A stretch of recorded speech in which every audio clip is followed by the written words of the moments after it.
আজকে আমার একটা প্রোডাক্টিভ দিন। রান্নাবান্না, নতুন সংসারের জন্য নতুন কি আর একটি জিনিস নিলাম, সেগুলো শেয়ার করবো আপনাদের সাথে। আশা করি ভালোই লাগবে। আসসালামু আলাইকুম, হ্যালো এভরিওয়ান। সবাই কেমন আছেন? আশা করছি সবাই ভালো আছেন। তো আজকে হঠাৎ করে ঘুম থেকে উঠেই দেখি যে সামান্য সামান্য বৃষ্টি পড়া শুরু হয়ে গিয়েছে। তো আজকে আমার জব নেই।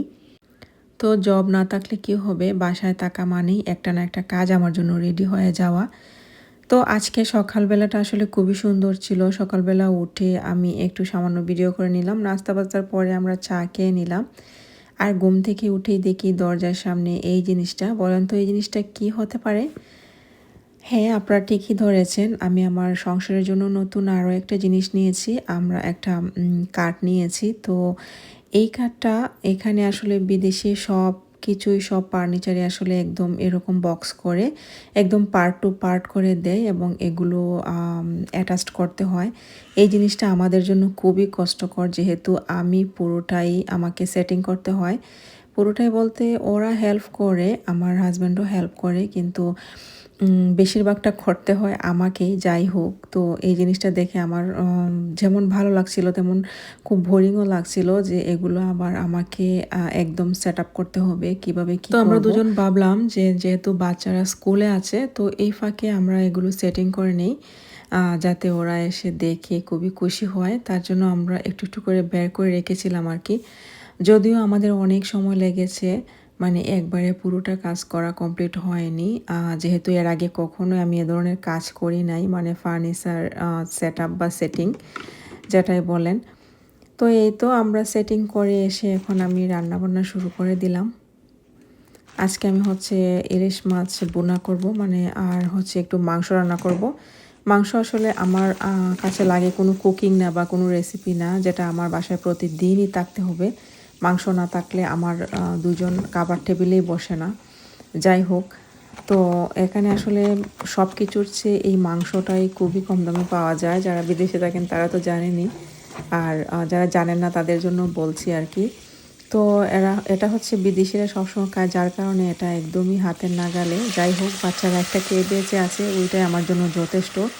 যদি এইটাও না খেত, মানে আমাদের মতো শাক সবজি বা ছোটো মাছ এগুলো খেত, তাহলে তো কথাই ছিল না। যাই হোক, আমি যখন দুপুরে রান্না করি এমনিতে তো হাতে সময় থাকে না, সারাদিন দেখা যায় যে বাসায় থাকলে এটা সেটা লেগেই থাকে। তো আমি হচ্ছে একটা ধুয়ে একটা বসিয়ে তারপর হচ্ছে আমি আরেকটা কাটাকুটি শুরু করি। অনেকে আছেন যে একসাথে সব কাটাকুটি শেষ করে তারপর হচ্ছে রান্নাবান্না বসান। আমি আবার সেটা পারি না, মানে হচ্ছে সেক্ষেত্রে আমার লেট হয়ে যায়। আমি একটা রেডি করে একটা বসিয়ে দিব, তারপর হচ্ছে আমি আরও একটা রেডি করব। এদিকে আমি মশলা কষিয়ে কিন্তু আমি এখানে মাংসগুলো চাড়াচ্ছি। মশলা কষানো হতে হতে আমার মাংসগুলো একদম আমি পরিষ্কার করে ধুয়ে তারপর হচ্ছে আমি মশলাতে দিয়ে দিব। এতে আমার কাজ অনেক বেশি ইজি হয়ে যায় এবং খুব দ্রুতই রান্নাবান্না শেষ হয়ে যায়। যদি কোনো দিন দেখা যায় যে ভিডিও করার জন্য সবগুলো কাটা কোটা করে আমি হচ্ছে রান্না করি, সেদিন দেখা যায় অনেক দেরি হয়ে যায়। তার জন্য আমি একটা কেটে সাথে সাথে একটা বসিয়ে দিই, তারপর হচ্ছে দ্বিতীয় রান্নাটার জন্য আমি প্রিপেয়ার করি। এখানের মুরগিগুলোতে আসলে পানি না দিলেও চলে। আমি হচ্ছে একটুও পানি দেই না। কষানিতেও সামান্য পানি দেই না। পরবর্তীতেও আমি জুল এড করি না। মানে হচ্ছে মুরগিতে যে পানি থাকে ওইটা দিয়েই কিন্তু খুব সুন্দর সেদ্ধ হয়ে যায়। এতে কিন্তু তরকারিটা অনেক বেশি টেস্টি হয়। আর অনেকে আছেন যে পানি এড করেন। সেক্ষেত্রে আমি দেখেছি অন্যান্য জায়গায় খেয়েছি। মানে আমার কাছে তেমন ভালো লাগে না আরকি খেতে। আজকে রান্না করব ইলিশ মাছ। এখানে দেখা যায় যে বাংলাদেশের কয়েক রকমের মাছ পাওয়া যায়।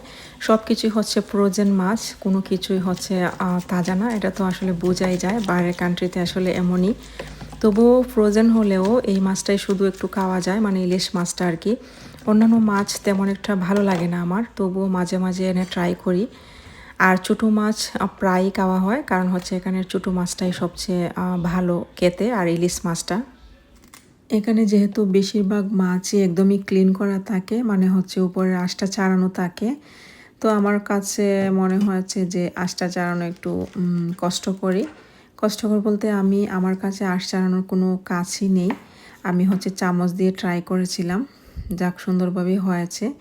আমি একটা ইলিশকে 2 বার রান্না করেছিলাম। তো আমি হচ্ছে আজকে সরিষা দিয়ে বুনা করব না।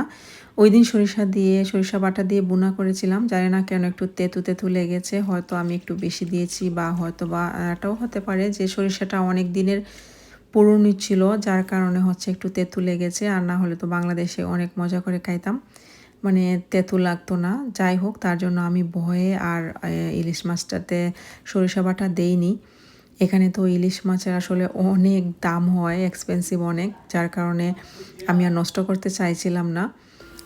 রান্নার প্রিপারেশন নিচ্ছি, এইদিকে হচ্ছে বাচ্চারা এসে যাবে স্কুল থেকে, তার জন্য খুব তাড়াহুড়ো করে রান্না করি। যেদিন বাসায় থাকি দেখা যায় যে সকালবেলা উঠতে একটু লেট হয়ে যায়।